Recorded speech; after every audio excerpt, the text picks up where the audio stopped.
Bismillahirrahmanirrahim. Assalamualaikum warahmatullahi wabarakatuh. Alhamdulillahi wa kafa.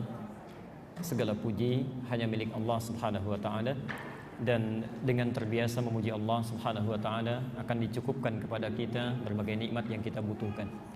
Wassalatu wassalamu ala Rasulillahil Mustafa. Salawat dan salam semoga selalu tercurah pada Rasulullah Muhammad sallallahu alaihi wasallam yang telah membimbing kita, dipilih oleh Allah untuk menjadi manusia terbaik di muka bumi ini.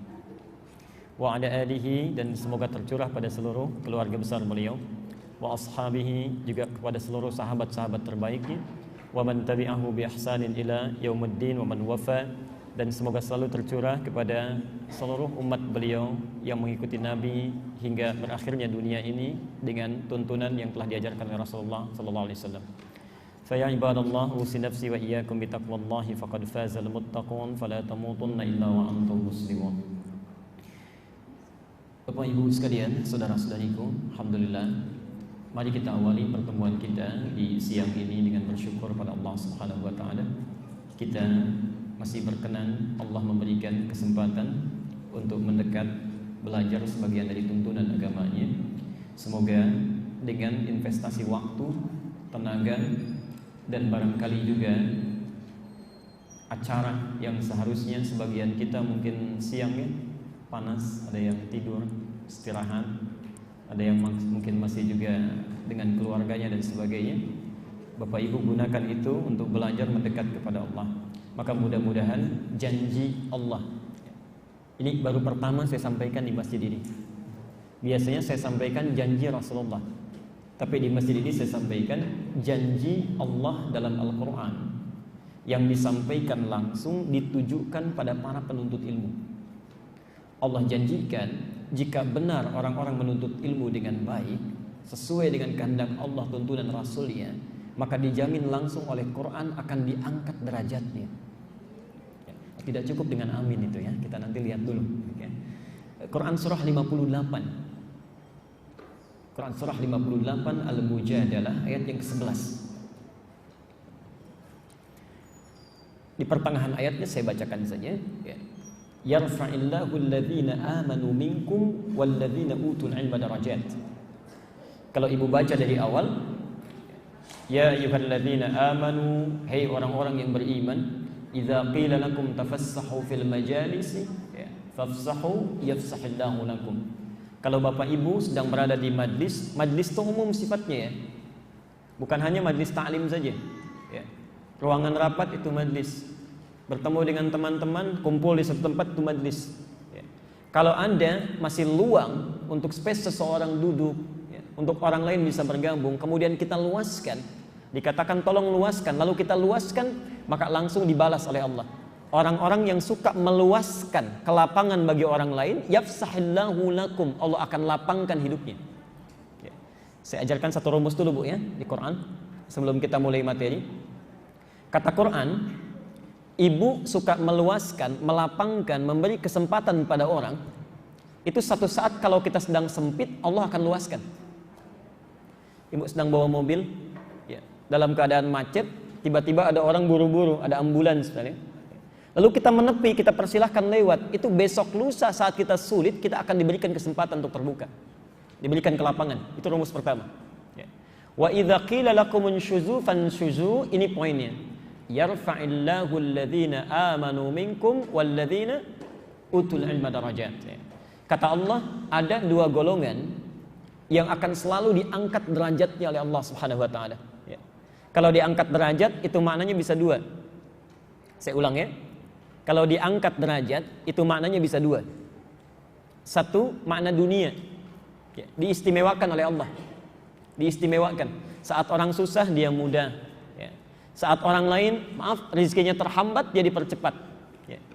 Coba saya mau tanya pada ibu, biasanya kalau orang-orang yang tinggi posisinya, tinggi ya, presiden, menteri misalnya sampai level keterusnya ya, biasanya kalau di jalan itu lebih mudah, lebih lambat? Lebih mudah ya. Sekalipun ada macet diurai kan? Kalau manusia saja meninggikan derajat sesama manusia, mendapatkan kemudahan dalam hidup, maka bagaimana dengan Allah yang meninggikan derajat makhluknya? Kalau manusia mengangkat temannya menjadi presiden, mengangkat kawannya jadi pemimpin, dia mendapatkan akses kemudahan dalam kehidupan, maka bagaimana kalau Allah yang mengangkatnya? Maka tidak ada yang susah, tidak ada yang sulit. Dan yang kedua adalah pengertian akhirat. Ibu kan nanti insya Allah kalau kita masuk surga, itu tidak satu tempat, Bu. Ada tingkatan-tingkatan, derajat-derajat. Ada surga Aden sampai Firdaus itu. Ada orang yang oleh Allah itu diangkat derajatnya di surga sampai tingkat tertingginya. Yang paling tinggi kira-kira di mana, Bu? Yang paling tinggi itu surga yang langsung melihat Allah tanpa hijab. Tanpa hijab, kelihatan. Ada di Quran surah 75 ayat 22 sampai 23. Al-Qiyamah. Wujuhu yawma idzin nadhirah. Di hari kiamat nanti ada orang yang wajahnya berbinar, gembira dia. Gembira luar biasa. Bukan karena masuk surga, bukan, sudah otomatis itu masuk ya. Gembiranya itu ternyata ila rabbiha nadhirah. Dia bisa menatap Allah langsung tanpa hijab. Rindu sejak di dunia itu pengen ketemu Allah ya. Subuh-subuh dipanggil jam 4:09, dia jam 3 sudah siap-siap. Saking ingin cepat menghadap pada Allahnya. Rindu betul. Ya. Zuhur jam 11:38, jam 11 sudah datang ke masjid itikaf. Ya. Tapi nggak bisa lihat Allah. Ya. Cuma serasa diawasi, dilihat Allah. Merasakan betul itu. Ketika di akhirat dia lihat Allah tanpa hijab. Wujuhu yawma idzin nadhirah ila rabbiha nadhirah. Pada Tuhannya dia bisa lihat langsung. Ya. Jadi siapa mereka itu? Ibu bisa pilih satu di antara dua. Satu, amanu, yaitu orang-orang yang senantiasa meningkatkan imannya. Jadi kalau ibu ingin diangkat derajatnya oleh Allah, bapak ingin diangkat, dunianya mudah, akhiratnya istimewa, maka pilihan pertama tingkatkan iman. Ya. Cara meningkatkan iman itu gampang. Kata Quran, tambah amal soleh. Tingkatkan terus. Ya. Karena itu di Quran kalimat amanu, iman sering bersanding dengan amal soleh. Wal 'asr innal insana lafi illa alladzina amanu wa amilus shalihat. Apa saja bentuknya? Boleh salat. Al-Baqarah ayat 3. Alladzina yu'minuna bil ghaib wa yuqimunas shalah. Coba cek ya. Kalimat salatnya. Kita punya mic ini. Bisa dibawa. Ibu bawa mushaf? Ya. Sekarang cek di mushafnya ya. Kalimat salat bisa ditulis dengan dua cara. Ya. Kalau ada satu saja yang keliru tulisannya, berarti mushafnya salah. Awas ya. Baik, sekelah.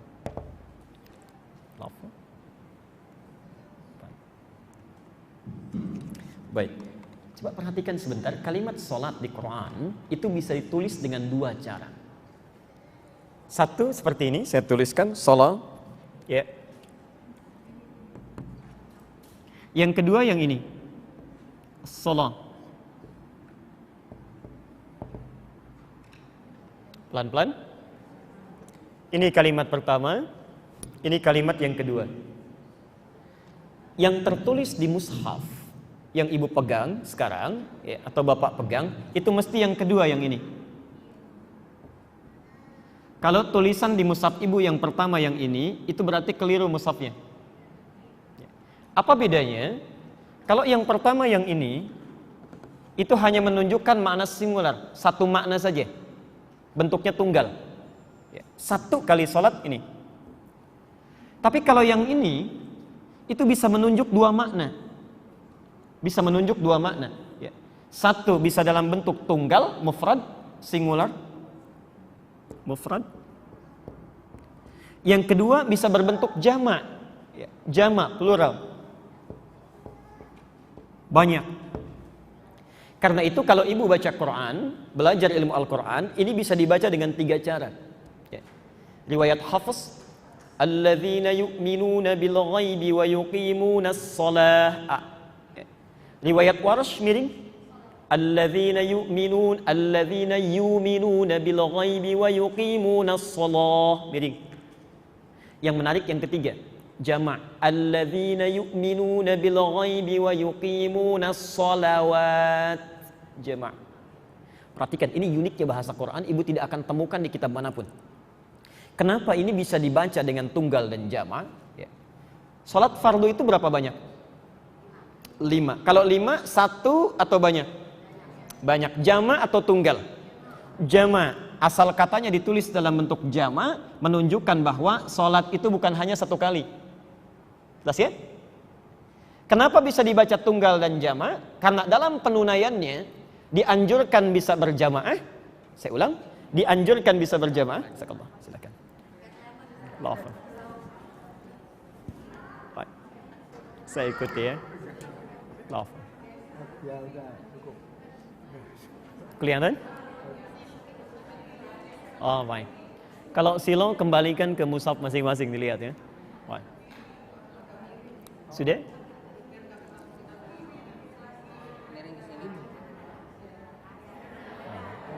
Cukup? Sudah? Baik, fadhal, silakan. Enggak, miring gini. Baik. Sudah? Baik. Sayanya juga mesti miring?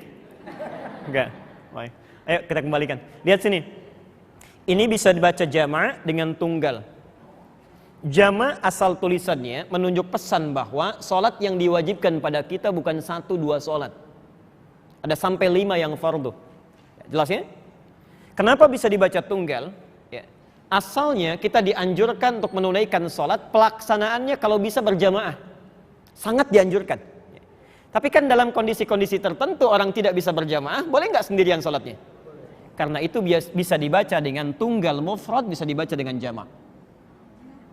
Tapi yang paling menarik, saya ulang, yang paling menarik, ketika Allah meminta kita meningkatkan iman, itu baik yang salatnya mufrad, tunggal, munfarid, ataupun jama', ya. Tapi kalimat penunaiannya ditunjukkan pada kuantitas yang banyak. Baik salatnya sendirian, ataupun berjamaah. Perhatikan. Seakan-akan Quran berkata, baik salat kalian tunaikan sendirian ataupun berjamaah, selalu evaluasi hari ini mesti lebih banyak dibandingkan yang kemarin. Ya. Hari ini mesti lebih komplit dibandingkan yang kemarin. Ya. Seakan-akan kalau ada orang-orang yang ingin meningkatkan iman, misal maaf bu ya, kemarin baru salat fardu saja, maka mulai sekarang coba tambah sunnahnya. Tingkatkan lagi, tambah 2 rakaat sebelum subuh. Kemarin 2 rakaat sebelum subuh, sekarang tambah 4 rakaat sebelum zuhur. Insyaallah. Teknisnya 2-2. Kemarin baru sampai zuhur, sekarang tambah ba'diyahnya. Itu baru salat. Ya. Jadi yang mau saya sampaikan, kalau Bapak Ibu ingin dimudahkan hidupnya oleh Allah di dunia, dapat kemudahan derajat akhirat yang sangat luar biasa, maka ciri yang pertama tingkatkan iman. Dengan cara meningkatkan amal soleh. Ya. Coba perbaiki salatnya. Yang belum puasa, tambah puasa. Karena itu ayat puasa dimulai dengan iman. Al-Baqarah 183. Ya ayyuhalladzina amanu kutiba alaikumus siyam. Puasa dirangkai dengan iman. Ya. Itu bagian yang pertama. Yang kedua, ini yang paling penting ya. Dan ini saya ingatkan karena mungkin barangkali baru kita ta'lim. Jadi nanti ibu ta'lim dengan ustadz manapun, bapak ta'lim dengan ustadz manapun, tolong catat betul keterangan Nabi berikut ini. Yang paling istimewa ketika Allah mengangkat derajat seseorang, itu ternyata ada yang dikhususkan bagi yang khusus menuntut ilmu. Di pilihan pertama tingkatkan iman, kalau belum maksimal maka tuntut ilmu.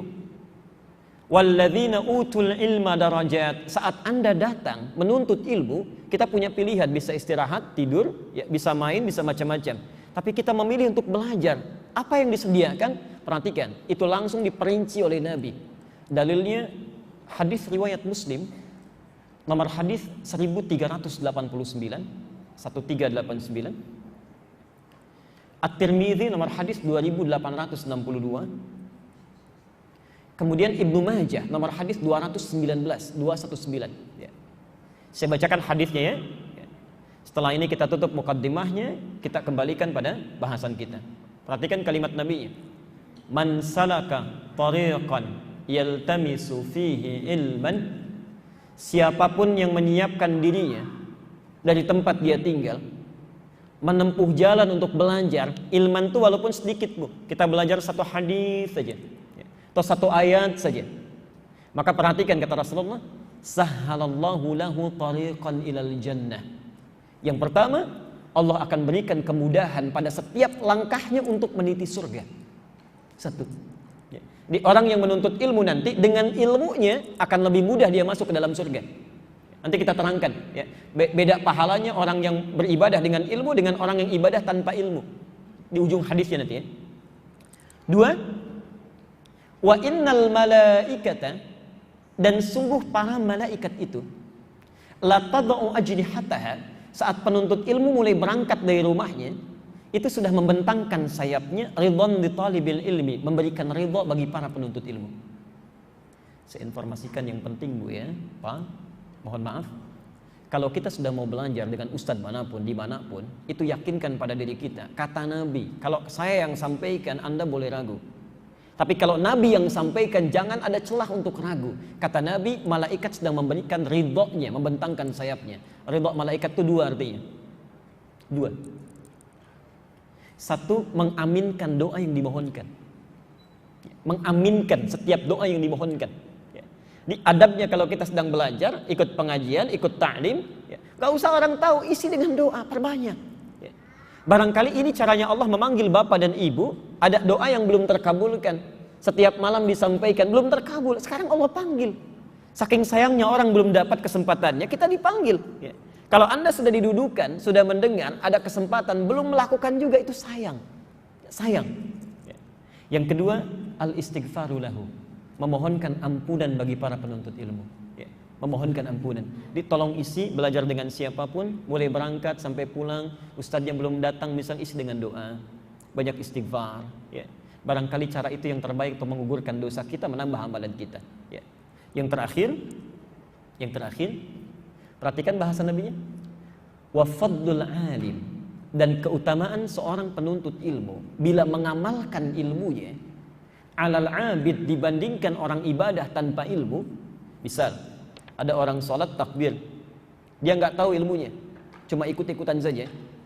Dengan yang sholat tahu ilmunya, takbirnya sejajar dengan bahu, misal jemarinya tidak terlampau lebar, tidak terlalu rapat, angkat, rasakan, buang semua urusan dunia ke belakang. Misal begitu dia takbir, itu pahalanya bedanya dengan yang cuma sholat saja.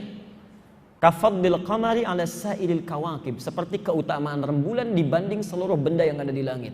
Kata para ulama minimal 1000 bulan pahalanya. 1000 bulan. Ibu sholat tanpa ilmu cuma dapat pahala 10. Al-An'am 165. Tapi kalau sholat dengan ilmu, setiap takbirnya sama dengan 1000 bulan takbir. 83 tahun takbir tanpa henti. Ada yang sanggup 1 menit saja takbir begini terus? Tidak ada ya. Maka izinkan saya bermohon kepada Allah Subhanahu wa taala, semoga siapapun yang hadir di siang ini yang ditolong oleh Allah Subhanahu wa taala, kalau bukan pertolongan Allah tidak mungkin kita datang saat ini ya. Semoga Allah memudahkan segala kehidupannya, mengabulkan doa-doanya dan memberikan pahala berlipat untuk mengangkat derajatnya ya. Baik, mari kita bahas pembahasan kita ya.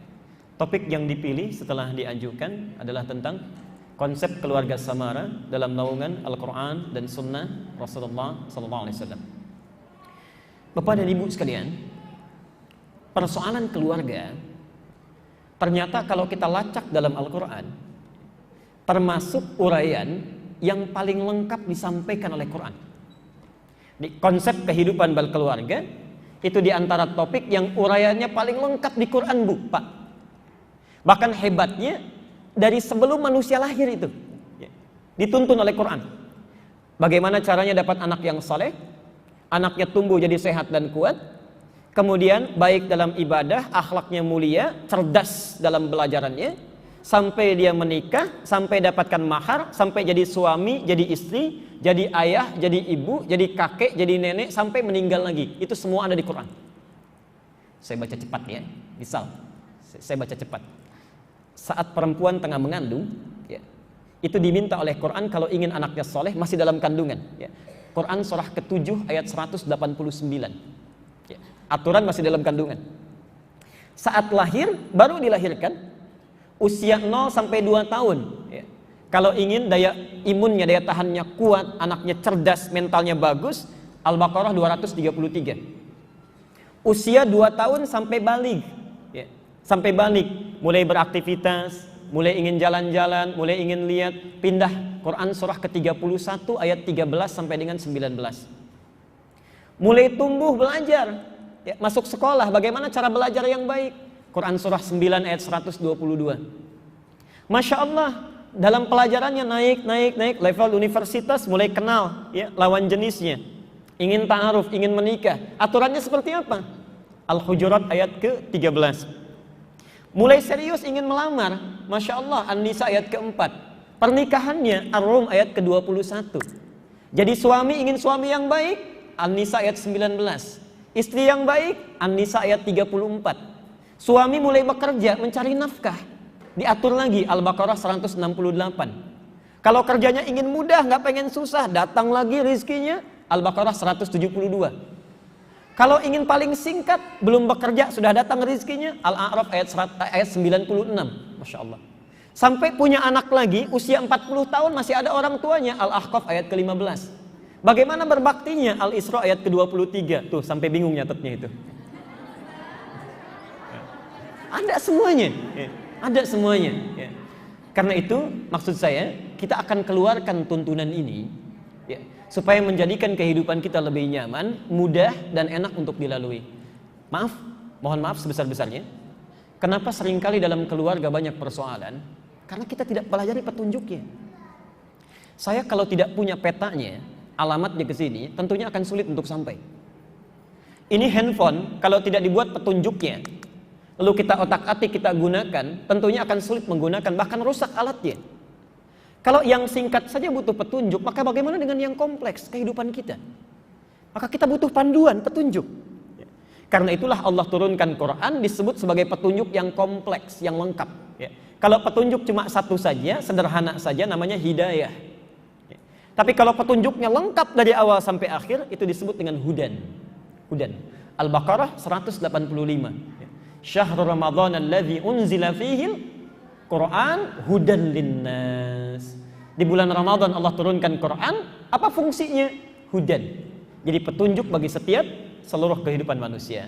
Nah, hari ini, siang ini, kita akan keluarkan bagaimana petunjuk Quran untuk membimbing kehidupan keluarga kita. Ya.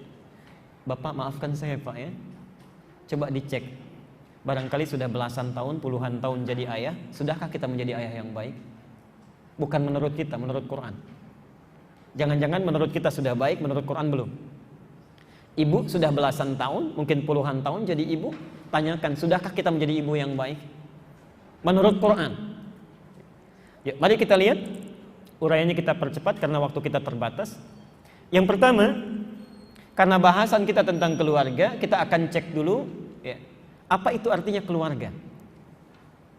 Jangan-jangan sudah bertahun-tahun berkeluarga, kita nggak paham apa artinya keluarga, ya, persoalan. Ayo kita lihat pelan-pelan, saya mohon izin berdiri. Dalam bahasa Arab ada 4 kata, saya ulang, dalam bahasa Arab ada 4 kata, 4 istilah yang digunakan untuk menunjuk pada makna keluarga. 1, ada yang disebut dengan ailah. Ailah. Saya perbesar hurufnya, saya tulis di sini. Ailatun. Bagi yang dekat dengan layar bisa dilihat ke sana. Ailah.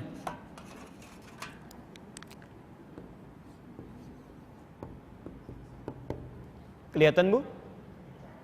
Oh tidak, baik. Saya perbesar ya.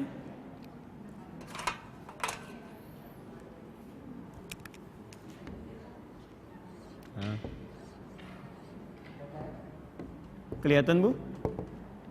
Baik, enggak apa-apa. Lihat sini aja ya, nanti boleh di-copy silakan. Boleh di-copy filenya. Ailah, ini ya yang pertama. Ailah itu, Pak, Ibu, asalnya dari kata aul.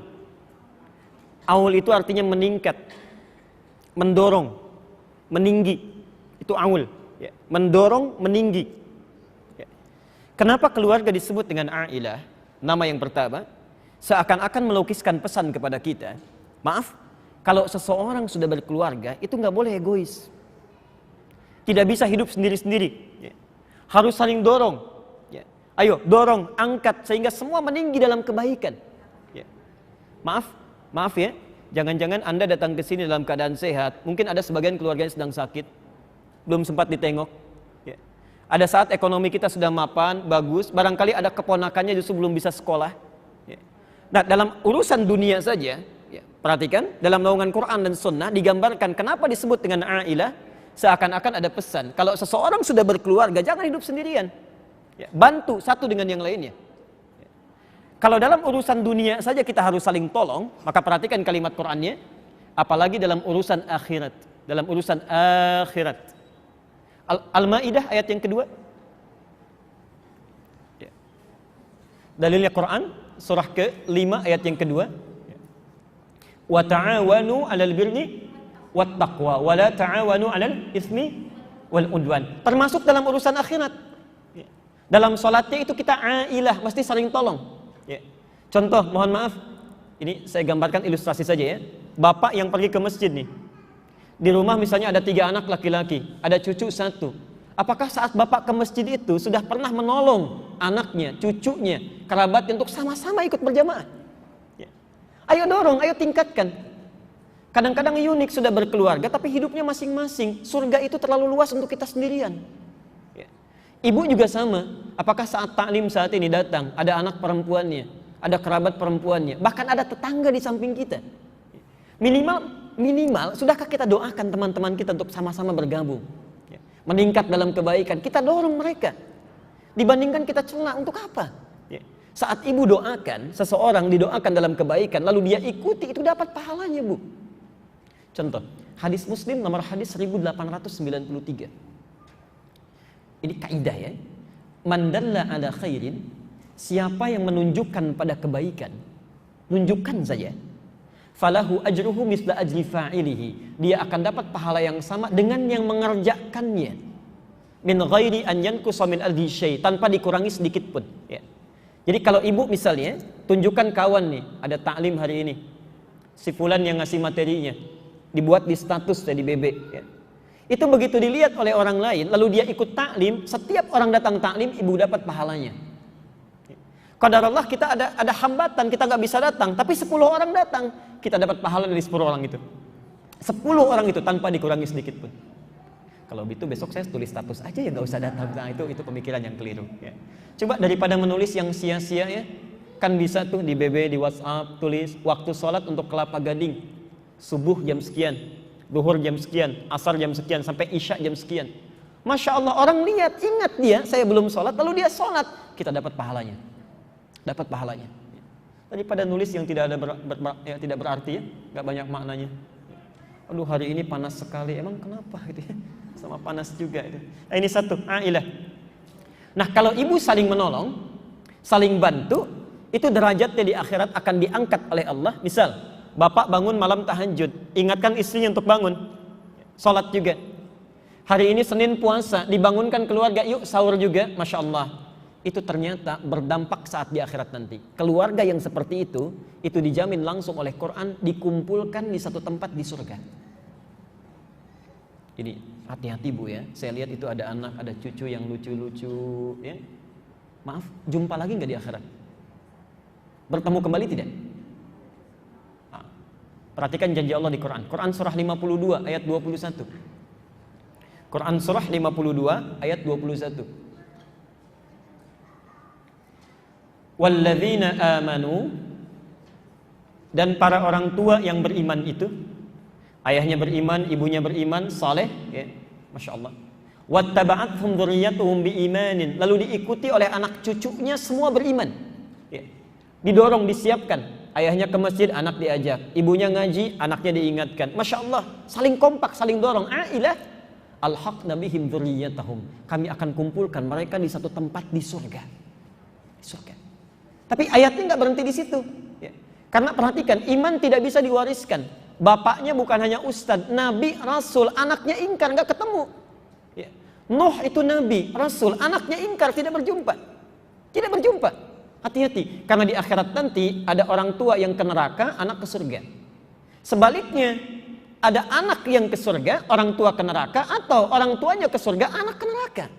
Bisa terjadi. Ya. Abu Jahal, ya, Abu Lahab, dan abu-abu yang lainnya, ya, itu di neraka, anaknya ke surga.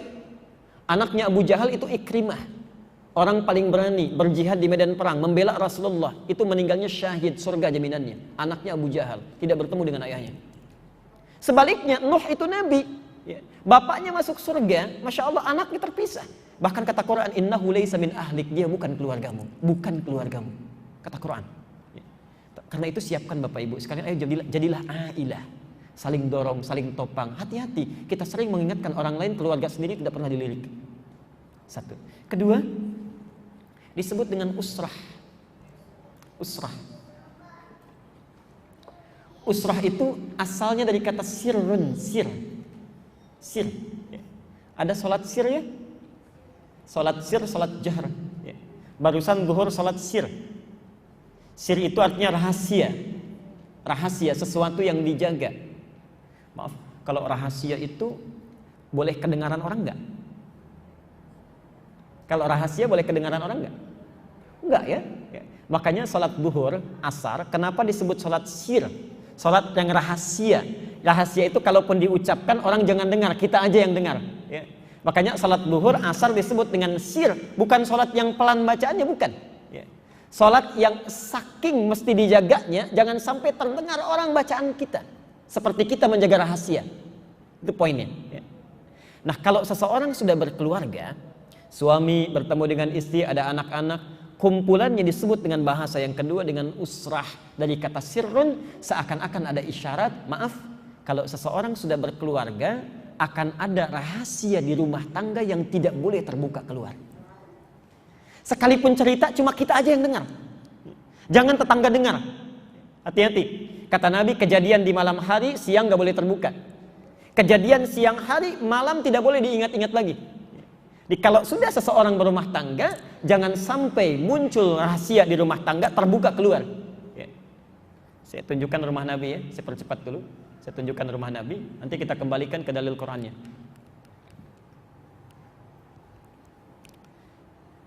Pelan-pelan. Ini rumah Rasulullah dilahirkan. Ya.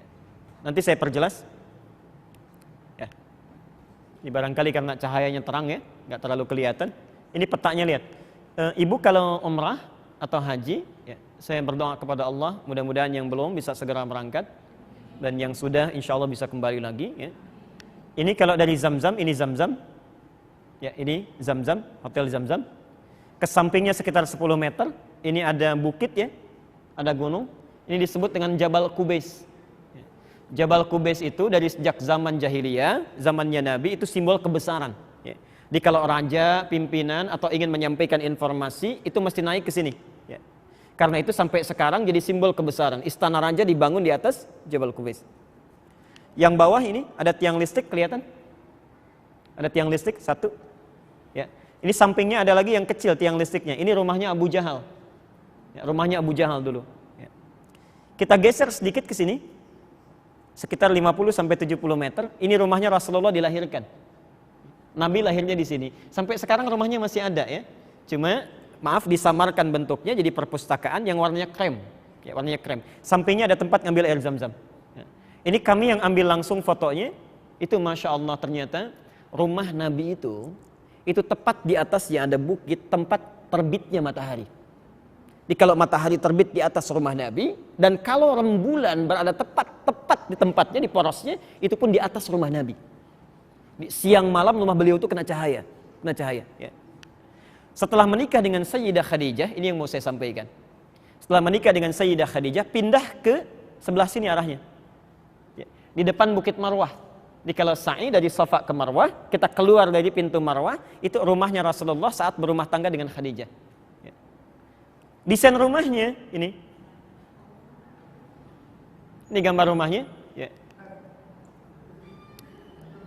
Baik, nanti boleh di copy ya. Ini desain rumahnya atau Bapak yang bergeser. Desain rumahnya. Ya. Sekarang perhatikan, isi dalamnya, saya punya gambarnya. Ini gambar luarnya, isi dalamnya, lihat. Ini yang mau saya tunjukkan. Nabi mencontohkan kepada kita, membuat desain rumahnya, mempraktekkan. Ini desain rumah Nabi. Perhatikan ya. Ini kalau kita gambar dengan lebih jelas, kita tukar. Ini Khadijah itu seorang kaya. Ya. Beliau juga, maaf ya, pengusaha, punya grosir. Jadi kalau orang-orang mau berdagang, ngambilnya dari beliau.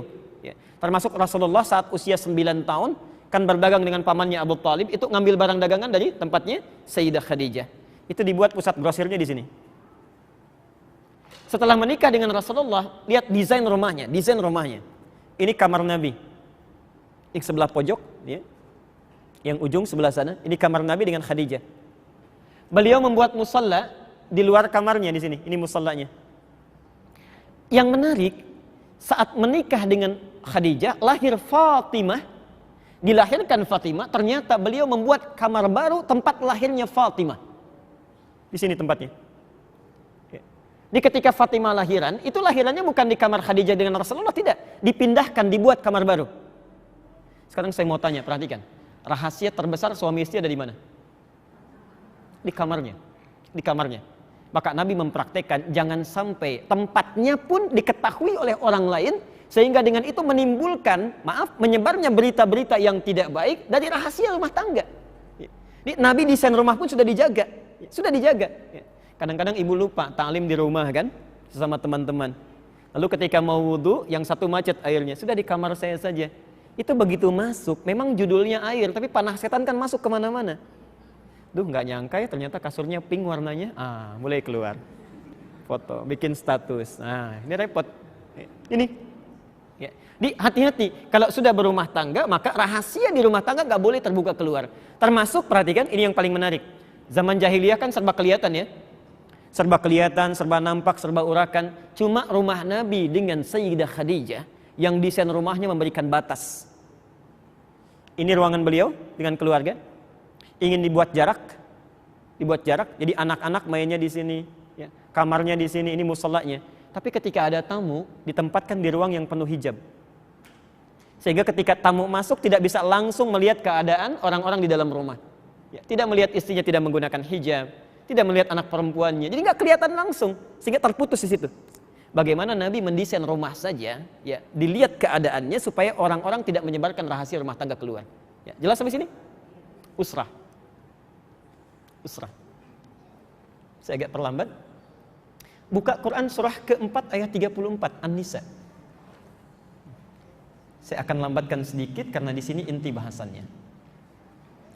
Sudah? Ibu kalau taklim dengan saya lagi, itu insya Allah akan selalu bersama Quran, ya. Diusahakan pegang mushaf, ya. Quran surah keempat An-Nisa ayat 34. Ibu sekalian, ternyata, tugas untuk menjaga rahasia rumah tangga ini itu lebih ditekankan oleh Quran pada perempuan dibandingkan laki-laki. Saya ulang ya. Tugas untuk menjaga rahasia rumah tangga, tadi urutannya kalau berumah tangga pasti ada rahasia yang tidak boleh terbuka keluar. Nah, tugas menjaga rahasia rumah tangga ini, ya, ternyata oleh Quran lebih ditekankan pada perempuan dibandingkan laki-laki. Suami punya tugas jaga rahasia rumah tangga, tapi istri itu 2 kali lipat tugasnya. Kenapa demikian? Ayo kita lihat, kita baca ayatnya. Ini di surat apa namanya? Apa artinya An-Nisa? Wah, pintar di sini ya. Perempuan punya 2 nama ya. An-Nisa itu artinya perempuan-perempuan. Bukan perempuan. Kalau perempuan 1 orang. Kalau banyakkan perempuan jamak. Ya. Nah, yang paling unik, kalau laki-laki itu dalam bahasa Arab cuma punya 1 nama. Ya, cuma punya 1 nama. Mau dijamakkan pun akar katanya sama. Kalau sendirian namanya rajulun. Ya. Kalau banyak, rijal namanya. Ya. Masih sama hurufnya Pak, tidak berubah. Rajulun, rijal. Ya. Maaf, rajul itu artinya tegas, kuat, tegap. Ciri fisiknya jelas, ya. Dari mulai kumis, janggut, macam-macam menunjukkan ketegapannya. Ya. Kalau berkurang saja salah satunya dari suaranya, dari langkahnya, maka akan hilang ciri kelaki-lakiannya. Ya. Saya di Tripoli dulu, kita berjumpa dengan mantan Menpora Pak Adi Aksa Daun. Ya. Subuh-subuh ketemu cerita, Ustaz, saya waktu di hotel, salah satu hotel di Indonesia, saya tidak sebutkan, ke toilet, sedang cuci tangan. Tiba-tiba ada seseorang di samping, muda, badannya atletik, tegap, rambutnya cepak, ya, masya Allah. Itu minta bantuan, tanya, karena airnya kan nggak ngalir tuh, nggak tahu kalau cuma ditindih saja begini ya, alirnya keluar. Dia tanya, ini pertanyaannya unik. Pak, gimana caranya ini air katanya mengalir. Itu langsung kaget tuh, beliau kan kumisnya tebal itu ya, sudah minta izin itu tentang ini. Ya. Itu langsung keluar itu, ya, saking tegangnya. Ini sedikit saja keluar ciri-ciri ketegapannya, kewibawaannya, hilang runtuh wibawanya. Itu rajul namanya, rijal. Tapi perempuan tidak. Ketika sendirian dia disebut dengan mar'ah. Mar'ah. Ibu tahu artinya mar'ah? Mar'ah itu punya 3 arti. Hati-hati Bu ya, jangan-jangan ibu puluhan tahun jadi perempuan tidak tahu itu artinya mar'ah. Mar'ah punya 3 arti. 1, ya, dari kata muru'ah. Ya. Muru'ah itu sifat yang senang pada keindahan. Indah. Ya. Makanya perempuan disebut dengan mar'ah karena cenderung peduli pada keindahan. Beda dengan laki-laki. Ya. Laki-laki misalnya maaf mau berangkat, ini saya mau berangkat, bajunya sedikit misalnya agak terlipat. Itu biasa saja. Dari belakang ternyata istri kita mengatakan, "Pak, tunggu. Uya jangan berangkat." Itu ganti baju. Bisa begitu. Perempuan begitu lihat misalnya pot sedikit bergeser, rapikan lagi. Ya. Bangun dari tidur berantakan, rapikan lagi. Itu perempuan. Ya. Kalau laki-laki biasa saja, biasa saja. Ya. Kadang-kadang bapak berangkat ini ya, ke taklim pakai pakaian seperti ini, pulang itu makan bisa sama juga, nggak ganti, biasa saja. Perempuan beda. Ibu kalau ke taklim pakai apa? Pakai seragam tuh. Pulang dari sini ketemu suami pakai apa? Lain lagi ya. Cenderung peduli pada keindahan itu biasa. Ya. Makanya kalau ada perempuan tapi tidak peka pada keindahan, itu ada yang keliru di fitrahnya. Pasti itu. Ya. Bangun tidur, kamar acak-acakan, nah itu bukan mar'ah itu.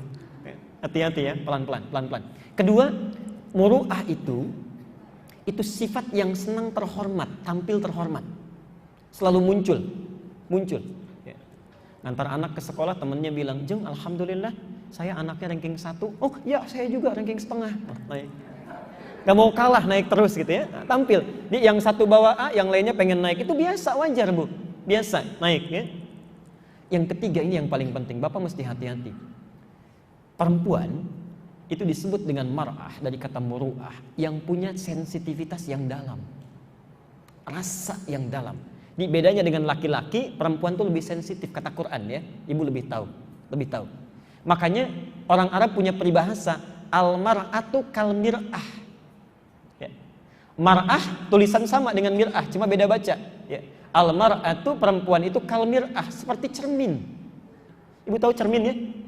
Cermin, baik. Makanya kan lekat perempuan dengan cermin, dengan kaca ya. Ya, kalau diperiksa, dilihat tuh senang dengan kaca. Mau ke sini berkaca dulu kan? Turun dari mobil lihat spion lagi ya. Mau ke sini masjid masih ada kacanya, dibetulin juga, lihat tuh, masuk duduk ya. Tapi yang paling menarik, kalau cermin saya hancurkan kemudian pecah, bisa nggak disambung lagi? Jangan salah, bisa disambung lagi, tapi sulit memantulkan bayangan yang sempurna. Itu sama persis Pak dengan sifat perempuan. Bila perempuan terlukai, itu cepat memaafkan tapi sulit melupakan apa yang dialami. Rekening listrik 15 tahun yang lalu itu masih ingat tuh kalau ada masalah itu sampai sekarang. Persoalan. Itu mar'ah. Itu kalau sendirian. Tapi kalau banyakan, itu redaksinya oleh Quran langsung dirubah menjadi nisa. Nisa. Ya. Nisa itu artinya dari kata nasa. Ya. Nasa itu sifat yang gemar cerita. Ya. Mengeluarkan isi hati, itu nasa namanya. Ya. Orangnya kalau kumpul disebut dengan nisa.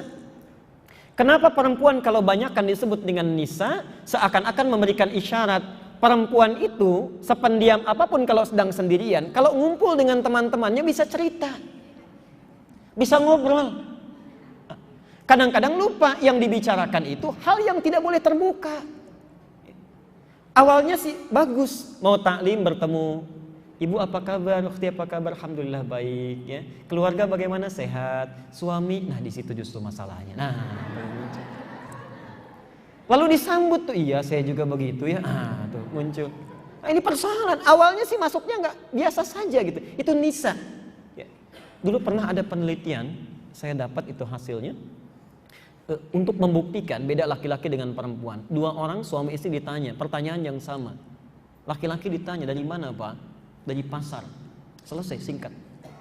Begitu ditanya istrinya, mu dari mana? Dari pasar, Masya Allah Pak, jalannya becek, cabainya naik gitu kan, dagingnya Masya Allah. Anda pertanyaan dari mana, jawaban bisa ke cabai.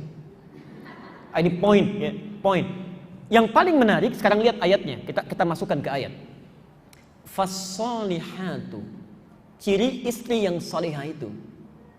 Kita sepakati dulu, ibu ingin jadi istri salihah? Ya. Saya ulang, ingin jadi istri salihah? Sekarang lihat, syaratnya kata Quran cuma 2. Fassolihatu, ciri istri yang salihah itu, 1, qanitatun. Tadi saya dengar ada yang namanya qanita itu. Qanitatun. Qanitat itu artinya taat pada Allah. Saya ulang ya. Qanita itu atau qanitat, taat kepada Allah dengan cara menaati suami pada hal yang baik-baik. Saya ulang ya. Qanitat itu taat kepada Allah dengan cara menaati suami pada hal yang baik-baik. Jadi kalau suami minta pada yang baik, kemudian ibu taati, itu ciri istri salihah. Ma, pakai hijab ya, siap. Mah ikut ta'lim lah, siap Pak. Ya. Mah baca Quran dia, siap. Mah tahajud dia malam, siap. Masya Allah, itu qanitat. Saya bacakan hadisnya ya. Kalau ditemukan perempuan seperti itu, saya bacakan hadisnya. Hadisnya sahih, riwayat At-Tirmidzi. Idza shallatil mar'atu salataha. Kalau seorang istri itu cukup salat wajib saja, nggak perlu salat sunnah bu. Kalau seorang istri cukup salat fardu saja, tidak pernah salat sunnah selama hidupnya. Wassamat somaha, kemudian dia puasa wajib saja, Ramadan saja, yang lain tidak. Ya. Wa hafizat farajaha, lalu menjaga kehormatan dirinya, dia tidak selingkuh. Wa ata'at zaujaha, kemudian menaati suaminya pada yang baik-baik. Perhatikan, qila laha yaumal qiyamati, maka pada hari kiamat akan langsung dikatakan kepadanya, udkhulil jannata min haitsu syi'ti. Langsung aja masuk surga, pilih dari pintu mana saja, enggak usah dihisab lagi. Ya. Ibu mau masuk surga tanpa hisab? Dari pintu mana saja. Bapak tinggal cek Pak ya di rumah ya. Nah, tinggal diminta malam mah tahajud yuk. Kalau Bapak aja duluan, itu berarti belum ya. Yang kedua, perhatikan ciri yang kedua, 1, taat pada suami pada yang baik-baik. Tapi kalau suami minta pada yang tidak baik, ibu boleh menolak. Boleh menolak, tapi maaf dengan cara yang lembut. Dengan cara yang lembut. Mah, ini nanti ada family gathering, Mama tolonglah lepas hijab dulu ya. Lepas dulu jilbabnya, kan gak enak yang lain gak pada pakai jilbab, cuma Mama saja. Boleh menolak, tapi dengan cara yang lembut. Pak, dulu ibunda saya meminta saya berhijab dengan menangis. 40 tahun saya pertahankan untuk pakai hijab ini. Papa minta lepas dalam 4 menit. Lantas bagaimana saya bisa temui ibu saya yang telah wafat itu? Bisa. Pelan-pelan sentuh hatinya. Itu insya Allah masuk. Ya. Boleh menolak pada sesuatu yang tidak baik. Ya. Ciri keduanya, ini yang menarik. Hafizatun lil ghaibi bima hafizallah. Langsung disebut oleh Quran. Ya.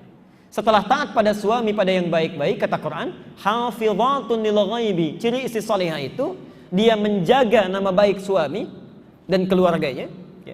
Bima hafizallah, karena Allah telah menjaganya. Awas ibu hati-hati ya, ini bahasa sindiran Quran, bahasa sindiran. Jadi kalau ada aib rumah tangga, rahasia rumah tangga terbuka keluar, kemudian menyebar di masyarakat, kata Quran jangan salahkan orang yang menyebarkan. Ibu punya kawan menyebarkan rahasia rumah tangga, tersebar itu, kata Quran jangan salahkan dia yang menyebarkan. Yang ada introspeksi dirimu. Allah sudah tutup, kenapa engkau buka? Ya. Bima hafizallah, Allah sudah jaga rahasia rumah tanggamu, kenapa engkau buka? Nah, yang paling menarik di sini, kenapa perempuan ditekankan betul dibandingkan dengan suaminya? Ternyata salah satunya, perempuan itu kalau sudah menikah dengan suaminya cenderung membawa nama dan nama dan aktivitas suaminya. Contoh, Dodi, maaf, ada yang namanya Dodi di sini? Kalau ada saya ganti. Dodi menikah dengan Nina. Dodi menikah dengan Nina. Maka setelah menikah, Nina itu akan dikenal dengan Ibu Dodi. Terbawa. Tidak terjadi sebaliknya. Dodi menikah dengan Nina, Dodi dipanggil Bapak Nina. Itu nggak ada. Masuk ke sini, ke Kelapa Gading. Permisi Pak RT, kenapa Pak? Saya mau cari alamat siapa? Rumah Bapak Nina. Nggak ada. Dodi tetap dengan Dodi. Ya. Nina itu akan terbawa nama suaminya. Bahkan dalam jabatan yang dirangkul dibawa oleh suami, itu istri ikut. Dodi diangkat menjadi RT, Nina Ibu RT, padahal yang RT Dodi. Yang jadi masalah, ketika Nina melakukan perangai yang tidak buruk, yang tidak baik, melakukan perangai yang tidak baik, itu suami bisa ikut. Sedang taklim, Nina di belakang ribut sendirian. Telepon sana sini, SMS pasang status. Orang tanya, itu siapa sih di belakang? Itu tuh Ibu Dodi. Yang bermasalah Nina, yang kena Dodi. Persoalan. Karena itu saya teruskan, mohon maaf ya. Kalau sudah berumah tangga, hati-hati betul. Disebut keluarga dengan usrah untuk memberikan pesan, jangan sampai ada rahasia terbuka keluar ya. Awas Bu ya, khususnya ibu ini, sekarang medianya banyak. Tidak harus punya teman, ibu punya handphone saja bisa tersebar itu rahasia ya. Sedang masak, BBM-nya kan ikut ya, sambil tulis status itu, hati-hati ya. Suami saya tadi malam tidur tangannya ke atas, kakinya ke bawah, gini maksudnya ya. Ditungguin orang balas statusnya, tiba-tiba ping dilihat, temannya kasih komentar, nggak nyangka padahal nyangka tuh saat keluar kalimat itu. Ayo 3, ahlun. Saya agak cepat. Ahlun. Orang kalau sudah berkeluarga, sudah berumah tangga, maka nama yang ketiga disebutkan ahlun. Pernah dengar istilah ahlul bait? Ahlul bait. Ahlun itu nama bagi keluarga dari sisi keanggotaannya. Hati-hati ya, dari sisi keanggotaannya. Misal, saya punya istri, punya anak 2, 1 laki-laki Muhammad, 2 perempuan Amelia. Saya katakan misalnya Muhammad ahli bait saya. Muhammad itu anggota keluarga saya. Jelas ya? Jadi kalau ibu dengar, bapak dengar kalimat ahli bait artinya anggota keluarga. Husain ahli baitnya Nabi, Husain anggota keluarganya Nabi. Fatimah ahli baitnya Nabi, ya, anggota keluarganya Nabi, itu anggota keluarga. Jelas sampai sini? Jadi kalau kita punya anggota keluarga, itu bisa disebut dengan ahli bait. Kenapa nama ahli itu muncul? Fokus ke sini. Nama ahli itu muncul untuk menunjukkan 2 hal. Satu, untuk menentukan hak waris. Hati-hati Bu ya, menentukan hak waris. Ya. Di ketika ada kalimat ahlun disampaikan pada keluarga, maknanya keluarga, seakan-akan memberi pesan, kenali anggota keluargamu untuk menentukan nanti siapa yang berhak dapat warisan, si fulan bagiannya berapa, ya, si B bagiannya berapa, itu ahlun namanya. Yang punya teorinya kita, yang praktekkan orang lain. Orang lain punya family tree, pohon keluarga, kakeknya ini, bapaknya ini, ya. Bahkan saya lihat itu ada untuk anak-anak panduan itu ya, ada family finger, ya, ada kakeknya, neneknya, bapaknya, ibunya, macam-macam. Yang punya teorinya kita itu. Ya. Ayo, dipelajari, tentukan dari sekarang siapa anggota keluarganya, anaknya, cucunya, berapa berhak bagian warisnya, siapa yang tidak berhak, hati-hati. Yang kedua, ini yang paling sering kelirunya. Keluarga disebut dengan ahlun untuk mengenali anggota keluarganya supaya menetapkan siapa mahram dan siapa bukan mahram. Awas, bukan muhrim Pak ya, tapi mahram. Kalau muhrim yang pakai pakaian ihram. Ya. Kalau mahram yang punya kekerabatan dalam rumah tangga. Ini jangan dianggap ringan, karena kami dari MUI itu pernah ada kasus sekitar 2 tahun lalu. Seorang pria dengan perempuan menikah, punya anak 3 Bu. Setelah punya anak 3, diteliti ternyata satu mahram yang sama, satu ibu susuan. Itu mesti dipisahkan. Dipisah. Sudah punya anak 3, hukumnya fasakh. Hati-hati, karena itu tolong kenali siapa anggota keluarganya. Ya, sesama mahram itu berdampak pada hukum fikihnya. Ya, ada mahram bil musaharah dengan pernikahan, ada bir radha'ah dengan air susuan, ya, satu susu, satu ASI, satu lagi dengan satu kandungan, ahlun. Ya. Yang terakhir, yang keempat, alun. Bahkan ada surahnya. Surah ketiga apa dalam Quran? Surah ketiga Ali Imran. Apa namanya? Artinya Ali Imran? Coba lihat pertanyaannya ya. Kenapa keluarga ketika disematkan pada Imran tidak disebut Ailah Imran, Usrah Imran, Ahli Imran, tapi disebutkan langsung oleh Quran Ali Imran. Quran surah 3 ayat ke-33. Saya bacakan ayatnya ya. Quran surah 3 ayat 33. Innallaha astafa Adam wa Nuhan wa ala Ibrahim wa ala Imran 'alal 'alamin. Ada ayatnya? Sekarang coba perhatikan. Ketika Allah menyebutkan Adam, keluarganya nggak disebut. Innallaha astafa Adam, keluarganya nggak ikut. Wa Nuhan, Nuh keluarganya nggak ikut. Tapi ketika menyebutkan Ibrahim, keluarganya disertakan. Tapi menariknya bukan ahlun, tapi al Ibrahim. Ya. Al itu artinya ya, keluarga besar dengan seluruh keturunannya. Alun, keluarga besar dengan seluruh keturunannya. Bapak punya anak, bapak ibu punya anak, anaknya punya anak lagi, punya cucu, punya cicit sampai berakhir. Itu disebut dengan alun. Nabi Ibrahim kenapa disebutkan alun, keluarga Ibrahim? Karena dari Ibrahim sampai ke bawahnya, sampai ke cucunya yang paling akhir, itu semuanya jadi orang baik. Menikah dengan Hajar, dari Hajar turun Ismail, Masya Allah. Sampai ke Nabi Muhammad, semuanya orang baik. Orang baik. Dengan menikah dengan Sarah, dari Sarah lahir Ishak, dari Ishak lahir Yakub, dari Yakub lahir Yusuf, terus sampai ke Musa, Daud, Sulaiman, sampai ke Isa alaihissalam, semuanya baik. Bahkan dari Hajar pun, dari Ismail sampai Muhammad sallallahu alaihi wasallam itu baik. Tapi jarang ada yang mengurutkan. Yang menarik, yang paling menarik, maaf, Ibrahim disebutkan dengan keluarganya, Adam tidak. Karena keluarga Adam bermasalah. Pembunuhan pertama terjadi dilakukan oleh anak Adam. Nuh tidak disebutkan keluarganya karena bermasalah. Tapi Ibrahim disebutkan keluarganya karena berhasil mendidik keluarga besarnya seluruhnya menjadi baik dalam pandangan Allah.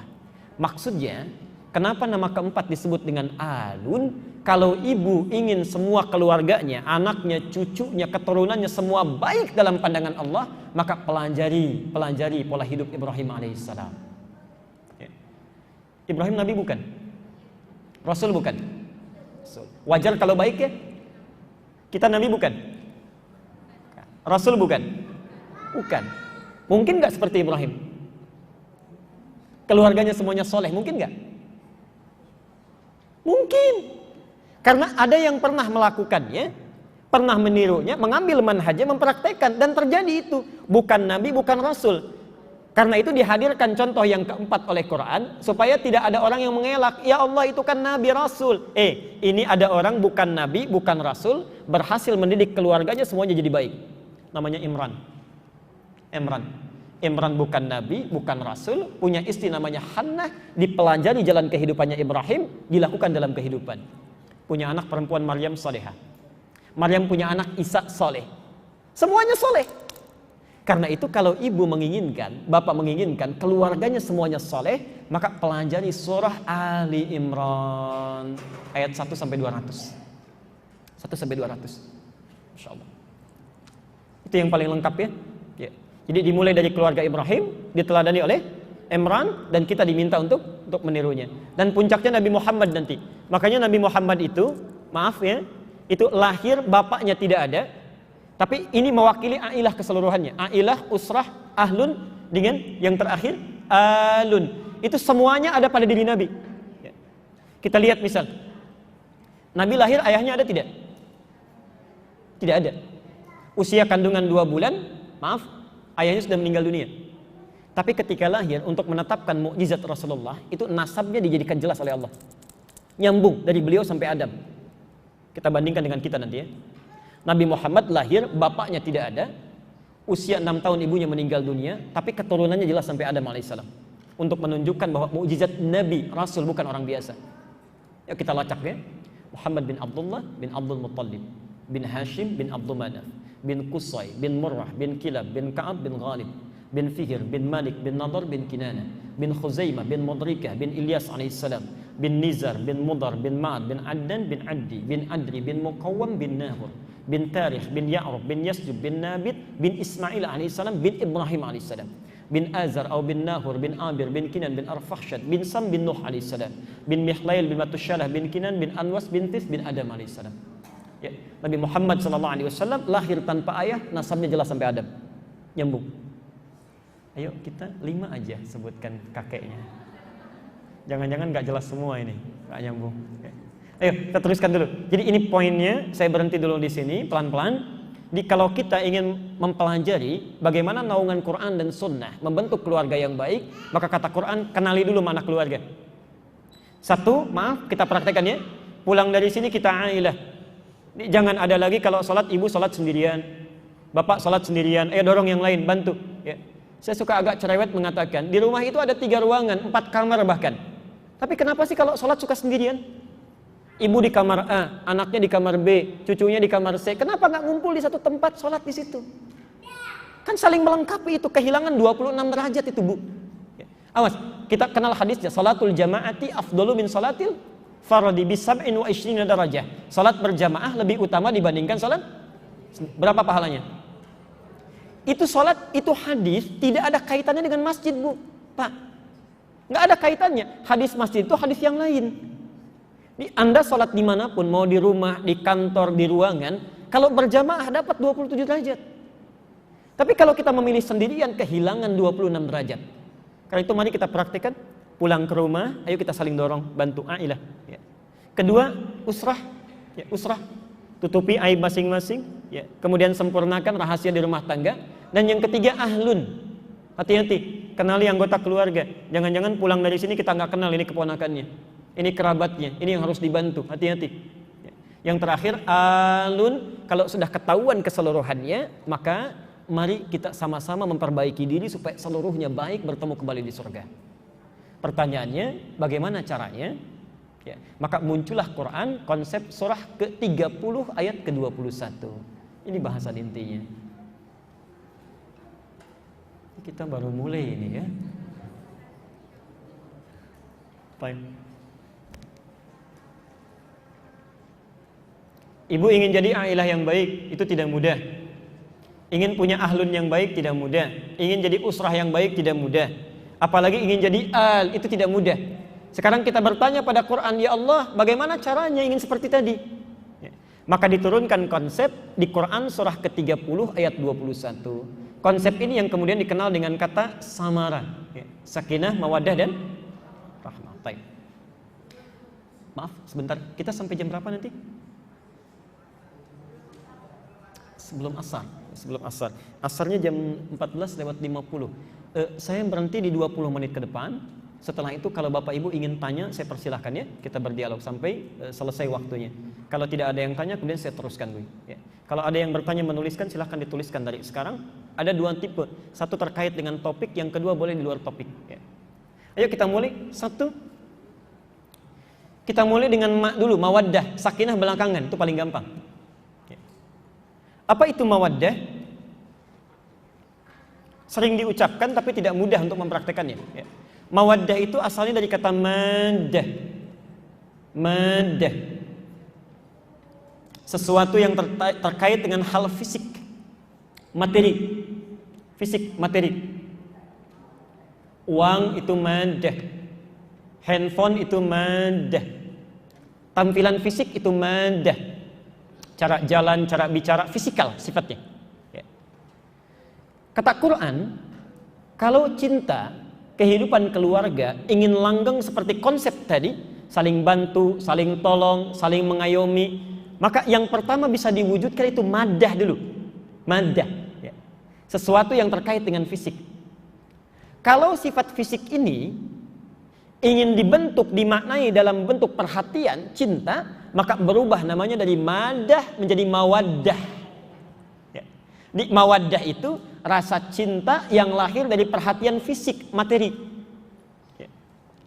Ini kan gak bisa dipungkiri ya, bapak dengan ibu tertarik menikah kan asalnya dari fisiknya dulu kan, fisiknya. Ya. Bapak lihat ibu cantiknya, kan, jalannya, anggunnya, akhlaknya, fisikal. Ibu lihat bapak juga begitu, gantengnya, kumisnya, tegapnya, dompetnya, semua. Oh, udah fisik, fisik, ya betul, fisikal. Ya. Makanya kata Nabi, ciri orang ketika akan menikah itu mencari 4 hal dulu. 4 hal. Ya. Tunkahul mar'atu li arba'in. Perempuan dinikahi karena 4 hal. Ya. Kenapa disebut perempuan? Tidak sebaliknya ke laki-laki menikah dengan 4 hal, tidak. Ini sama saja sebetulnya ya. Ibu cari bapak itu dengan 4 hal, bapak cari ibu pun 4 hal. Ya. Cuma kenapa disebutkan ke perempuan? Karena sifat perempuan menunggu. Menunggu bukan mencari. Ya. Sifat umumnya. Ya. 1, li jamaliha, karena cantiknya, gantengnya, parasnya. Tapi mohon maaf ya, mohon maaf, ini kadang-kadang sering keliru. Ada jamil, ada jamal, itu lain. Ada jamilah, ada jamalah. Ya. Kalau jamil itu pemiliknya, sifat fisikalnya. Ya. Tapi kalau jamal itu nilai keindahannya, kecantikan, kalau dikatakan inner beauty lah, ya. Dari akhlak, dari tampilan. Ya. Konon kalau paras katanya, maaf, kalau cantik itu relatif, kalau jelek itu mutlak, ya. Sama dengan ganteng begitu. Ya. Tapi ada sesuatu yang kadang saat orang tertarik itu bukan pada tampilan paras, ya bukan. Ya. Kadang-kadang orang cantiknya nilainya 10, ya.